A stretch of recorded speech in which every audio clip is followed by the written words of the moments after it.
ప్రభు యేసు కనబడు, సమాధులు తెరువబడు, లేపబడు, సమాధులు తెరువబడు, పరిశుద్ధులు లేపబడు.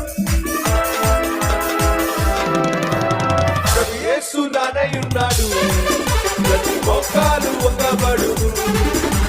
ప్రభు యేసు నానయున్నాడు, ప్రతి మోకాలు వంగబడు.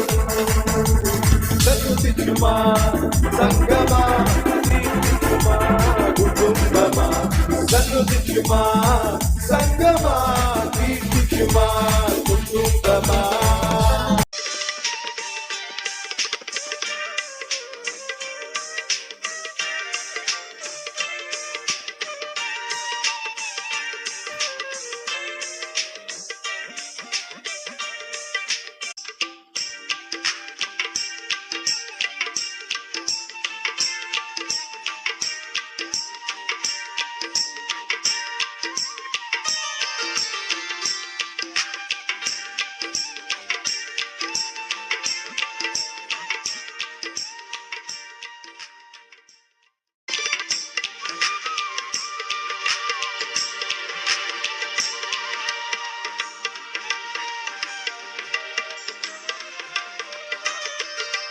వస్తున్నారు, ఎప్పటి నుంచి నడుస్తుంది ఇదంతా కూడా.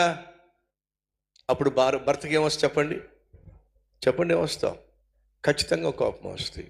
ఎందుకని అప్పటికే రెక్కలు మొక్కలు చేసుకొని రోజంతా కష్టపడి మానసికంగా ఎంతో కొంత ఒత్తిడికి గురై, భార్యకు ఏ కష్టం లేకుండా, బిడ్డలకు ఏ ఇబ్బంది లేకుండా నా కుటుంబాన్ని చూసుకోవాలి, పోషించుకోవాలని చెప్పి ప్రయాసపడుతున్న భర్తను ప్రశ్నించినప్పుడు కూడా కోపం వస్తుంది.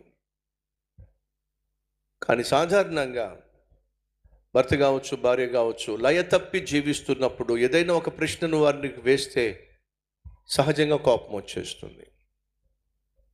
సంగమ దయచేసి వినండి. భర్త కావచ్చు, భార్య కావచ్చు, ఒకరినొకరు ప్రేమించవచ్చు, కానీ ఒకరినొకరు నమ్మడం మాత్రం అంత సులభము కాదు. ఇది వాస్తవం.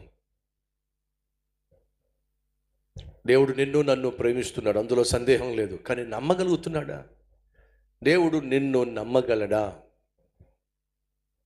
ఒకసారి ఆలోచించండి. నా చుట్టూ చాలామంది సేవకులు ఉంటారు. దేవుని కృపను బట్టి సుమారు 4,500 నుంచి 5,000 మంది ఈరోజు నాతో పాటు కలిసి మన కల్వరి టెంపుల్ సంఘాల్లో సేవ చేస్తున్నారు. చెల్లెళ్ళు, తమ్ముళ్ళు సైనికుల్లాగా సేవ చేస్తున్నారు. వారిలో యవనస్తులు ఉన్నారు, చిన్న పిల్లలు ఉన్నారు, మధ్య వయసులో ఉన్నవాళ్ళు, కొంచెం ఎల్డర్లీ పీపుల్, అనుభవం కలిగిన వాళ్ళేమో రిప్రజెంటేటివ్స్గా, ఇంకా అనుభవం కలిగిన వాళ్ళేమో వారి మీద ఎగ్జిక్యూటివ్స్గా,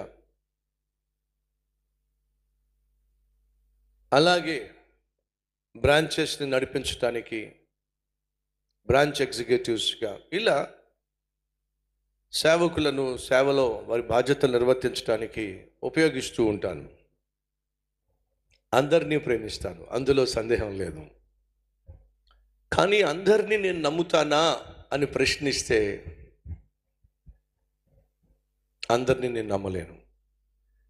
ఎందుకు అందరినీ నేను నమ్మలేనంటే, నాకు శాంపిల్స్ ఇచ్చారు వాళ్ళు. ఏ శాంపిల్స్? ఒక పని ఇచ్చాను, ఆ పనిని నేను నమ్మిచ్చాను. ఇచ్చిన పని నమ్మకంగా చేశారనుకోండి, నమ్మకం పెరుగుతుంది. నమ్మి ఒక పని ఇచ్చినప్పుడు ఆ నమ్మి ఇచ్చిన పనిని వాళ్ళు చేయకుండా నిర్లక్ష్యం చేశారనుకోండి, అప్పుడు వారి మీద నమ్మకం సడలుతుంది. అదేవిధంగా పదే పదే ఇచ్చిన పనులను, ఇచ్చిన బాధ్యతలను నిర్లక్ష్యం చేస్తున్నారనుకోండి, వారి పట్ల నమ్మకం ఇంకా సడలుతుంది. ఇచ్చిన పని బాధ్యత కలిగి స్వీకరించి, నన్ను నమ్మి ఈ పని ఇచ్చారు కాబట్టి ఆ నమ్మకాన్ని కాపాడుకోవాలి అనేవాడు నమ్మకమైన వాడు.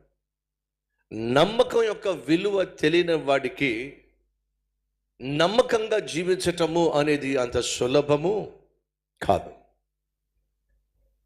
కాబట్టి నా చుట్టూ అనేక మంది సేవకులు ఉన్నప్పటికీ కొందరినేమో 90% నమ్ముతా, కొంతమందినేమో 80% నమ్ముతా, కొంతమందినేమో 60% నమ్ముతా, కొంతమందిని 50% నమ్ముతా, కొంతమంది అయితే 30% నమ్ముతా.